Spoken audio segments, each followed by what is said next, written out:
Because if these women were serious, you know what they would have done? They all would have fired their agents. And they would have went to the mailroom of one of these big agencies and found a woman that was busting her hump in there and said, if you want to talk to us, then you have to talk to her.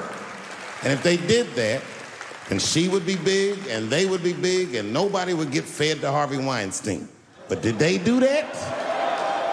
No. Was that their idea? No. Surprisingly, it was mine. And what I think the feminist movement needs to be very successful is a male leader.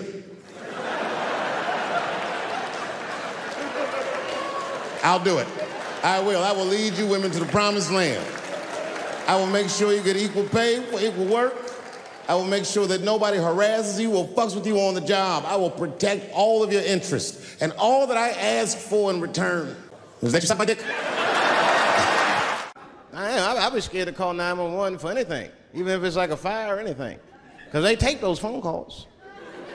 I see the shows, they tape them, and then they play them on television. That's fucked up. Now, I'll say anything if I'm scared. That shit is private, you know what I mean? What if I get killed? They start playing that 911 tape on the news, I'm dead, I can't explain myself to my buddies and shit. We watching the news. We have Reg Chapman on the scene. Reg, what's going on out there? It always takes a guy on the scene a minute. Hi, Bob. Hi, yes. We just got hold of a copy of Dave Chappelle's Frantic. 911 emergency call. Remember, viewers, some of this language is disturbing.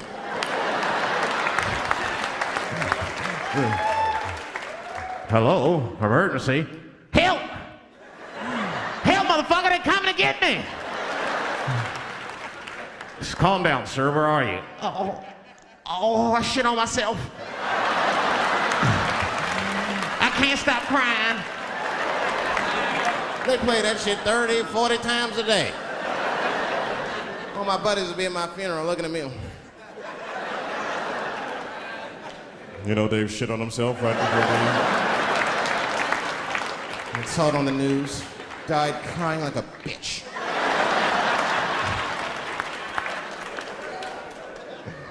I'll be dead. I can't defend myself. That's not a nice thing to do.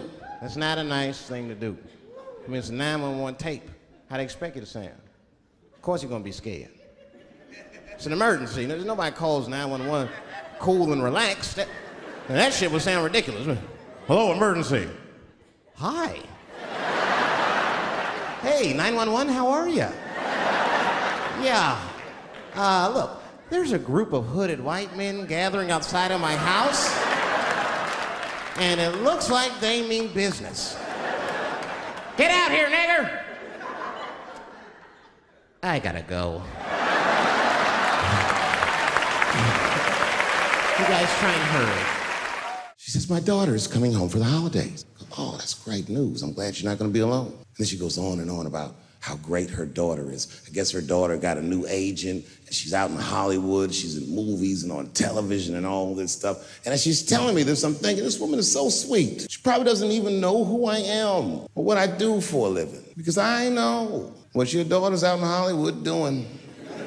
And then she goes, would you like to see her picture? Oh, now I don't want to see this woman's picture, but what am I going to do? I go, okay, yeah, sure, I'd love to see the picture. And I grab the picture, and this is all I say. This is all I say. Oh. She's very beautiful. And as she puts the picture away, she looks mean all of a sudden, like she caught me in some kind of trap. What does that face mean? And then she goes, she's transgender. And I think to myself, oh, this bitch does know who I am. I got a lot of things to talk about tonight. First of all, I've stopped smoking weed. With black people, you didn't let me finish, motherfuckers. God damn. I'm sorry, black people, to break the news so publicly, but I can't smoke with you anymore. Every time I smoke weed with my black friends, all you talk about is your trials and tribulations.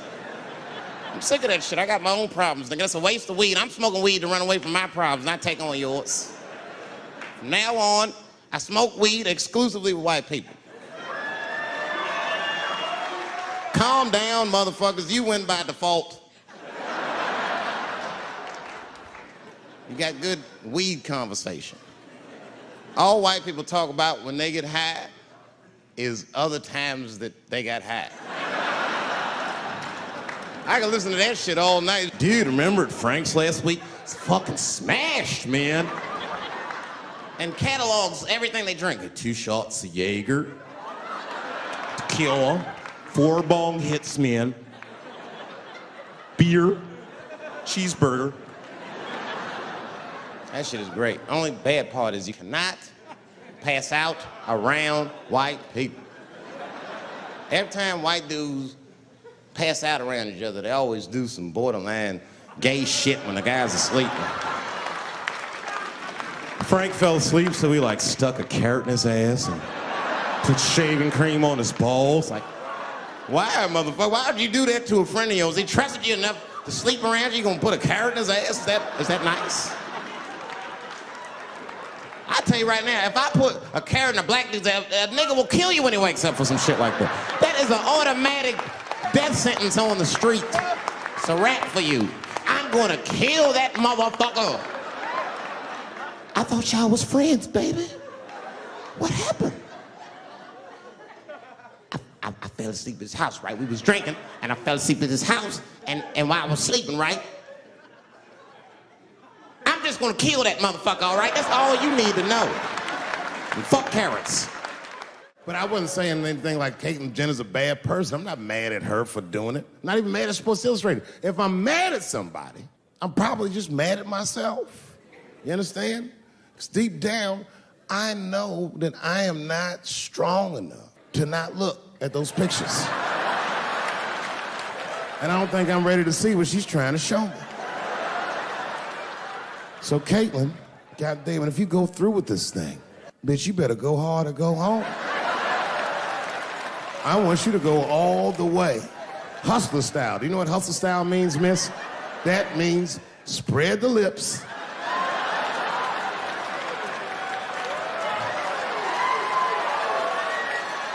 I hope she spreads her lips and there's an itty bitty dick inside. Ah! The show is behind the curtains. Can't do everything. Maybe weed.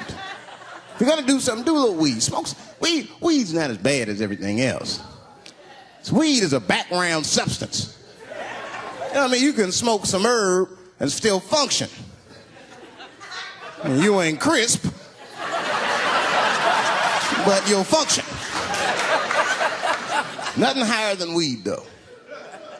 I made that mistake one time. I was at a party, some guy gave me some shit. He's like, here, man, take this. It's fucking mushrooms. I took it, I forgot all about it, you know. Then a couple days later, I found that shit in my pocket. I'm thinking, why not?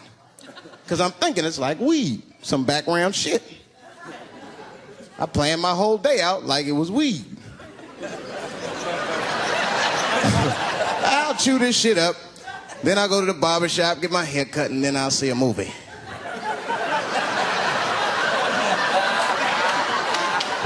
I chewed it up. So far, so good. Then I was in a barber shop like an hour later. And it's funny because I was just thinking to myself, I was like, ooh, this stuff sucks. Tastes like athlete's foot. I feel sick, but I'm not really high. Then I looked in the mirror. I saw the barber's reflection, man. It looked like a big penis was cutting my hair. I freaked out. I started talking to myself, Dave, calm down. You're on drugs. This is what drugs do.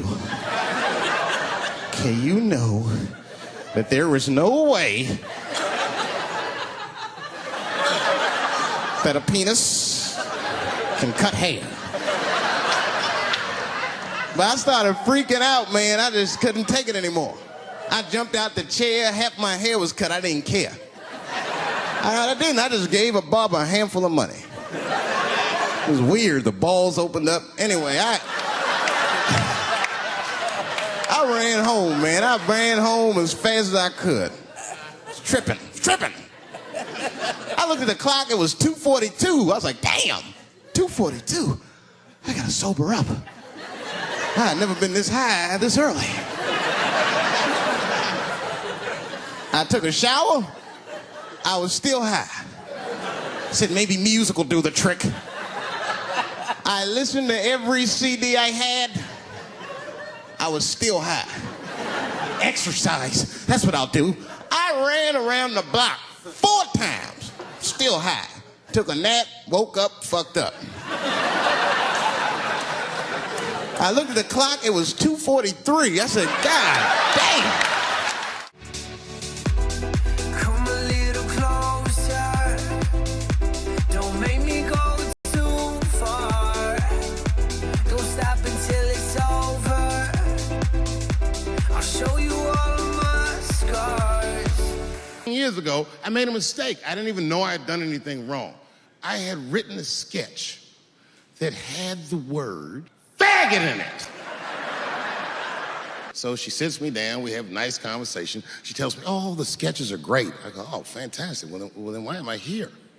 She said, because David, there's no way that you can ever say the word faggot on our network. I didn't know I did anything wrong. I didn't try to defend myself. I said, all right, fuck it, I'll take it out. Have a good afternoon. And as I was leaving, it occurred to me, hey, Renee, quick question. Why is it that I can say the word nigger with impunity, but I can't say the word faggot? And she said, because, David, you are not gay. I said, well, Renee, I'm not a nigger either. I was at home and my son busted and he said, Dad, I need $250. He's only 12 years old, so I freaked out. What's going on, nigga? Somebody trying to kill you? He said, no. Kevin Hart's coming to town and I wanted to see his show. I said, well, how much are the tickets? He said, they're $125. I said, God damn, mine are only $80.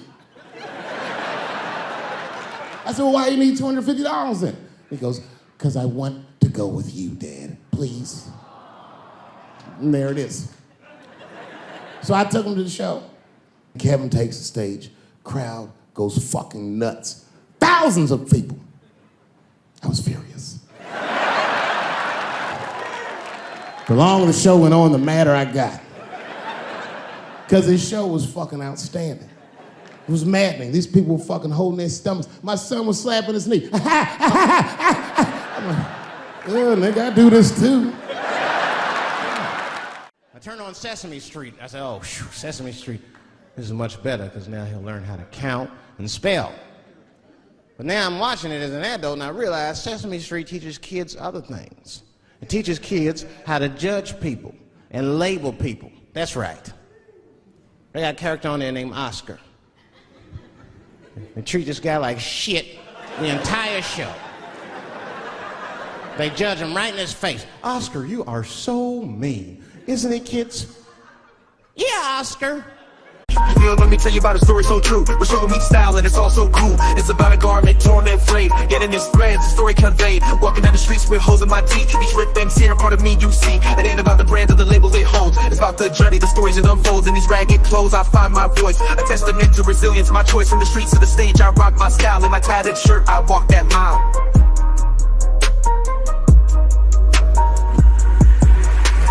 Ripped and torn, but still I stand in my ragged attire. I command, it's not just fabric, it's a statement. I preach in my threadbare garment, I find my reach.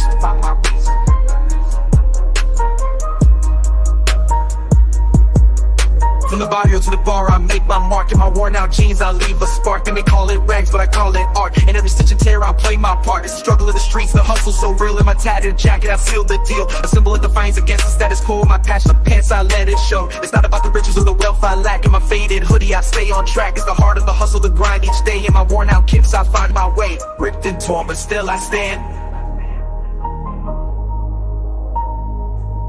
In my ragged attire, I command. It's not just fabric, it's a statement I preach. In my threadbare garment, I find my reach. So here's to the ones with the clothes that tear and our patched up attire we have, so let the world see our garments worn. For in our rags, our stories are born. In the language of the streets we speak. In our torn up clothes we find our peak. You're a grouch. It's like, bitch, I live in a fucking trash can. I'm the poorest motherfucker on Sesame Street. Nobody's helping me. Then you wonder why your kids grow up and step over homeless people. Get it together, grouch. Get a job, grouch. So don't even tell me how to get to Sesame Street. That is a terrible place. I wouldn't go there if I knew the way. Who would want to live in a neighborhood like that? Fucking 6-foot pigeons walking around. And an elephant that's a junkie. Hi, bird. Yeah, that's right, Snuffy. Hi, bird, I'm sick. I need some smack, bird. The Cookie Monster with his eyes popping out his head, screaming, cookie, cookie, cookie, like, ugh. What kind of cookies are you talking about? Chocolate chips don't do that to people. And then they had the nerve to put a pimp on there. They didn't come out and say he's a pimp, but I know a pimp when I see one. They called him the Count. Had a cape and everything. You just see him pimping. Bitch, where is my money? You've been late 4 times, I've been counting. How many times must I smack you before you act right? 1, 2 smacks. Oh.